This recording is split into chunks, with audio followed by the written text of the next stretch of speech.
آپ نے اکثر سنا ہوگا کہ فلاں جگہ پر اتنے ملی میٹر بارش ہوئی ہے جس سے پچھلے سارے ریکارڈ ٹوٹ گئے ہیں۔ اب اس ملی میٹر سے کیا مراد ہے اور اس سے سادہ ترین لفظوں میں کیسے پتہ چلتا ہے کہ بارش کتنی ہوئی ہے؟ یہ ملی میٹر آخر کیا ہوتا ہے؟ السلام علیکم ناظرین، جہان علم کی ویڈیوز میں ایک مرتبہ پھر سے خوش آمدید۔ بارش کو ماپنے کے لیے ایک ٹیوب نما سلنڈر رکھا جاتا ہے جس کے اوپر ملی میٹر کے نشانات لگائے جاتے ہیں۔ اس کو رین گیج یا مقیاس المعتبر کہا جاتا ہے۔ اس سادہ سے آلے کو کسی ایسی مناسب اونچی جگہ پر نصب کر دیا جاتا ہے جہاں پر بارش کے راستے میں درخت یا دیوار یا کوئی اور رکاوٹ حائل نہ ہو۔ اب جب بارش ہوتی ہے تو پانی اس سلنڈر کے اندر اکٹھا ہوتا رہتا ہے، اور جب بارش ختم ہوتی ہے تو اس سلنڈر کے اوپر موجود ملی میٹر کے نشانوں سے پتہ چل جاتا ہے کہ یہ بارش کتنے ملی میٹر ہوئی ہے۔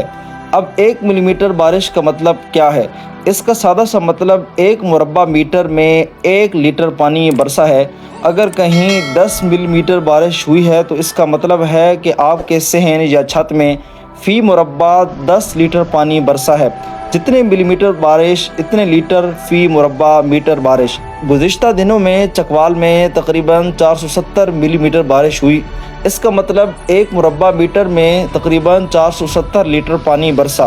اگر آپ کے گھر میں ایسا ٹب یا ٹینکی ہے جو 1 میٹر یعنی 3.5 فٹ لمبی اور چوڑی ہے تو اس ٹینکی میں 450 لیٹر پانی برس کر اکٹھا ہوا ہوگا۔ مزید حیرانی کے لیے تصور کریں کہ آپ کا صحن 10 فٹ چوڑا اور 10 فٹ لمبا ہے تو 470 ملی میٹر کے حساب سے آپ کے اس صحن میں 4364 لیٹر پانی برسا ہے۔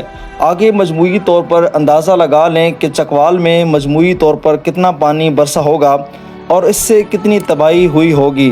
اور ہاں، یہ بھی ہے کہ 1 چارپائی جتنی جگہ میں تقریباً 851 لیٹر بارش ہوئی ہوگی۔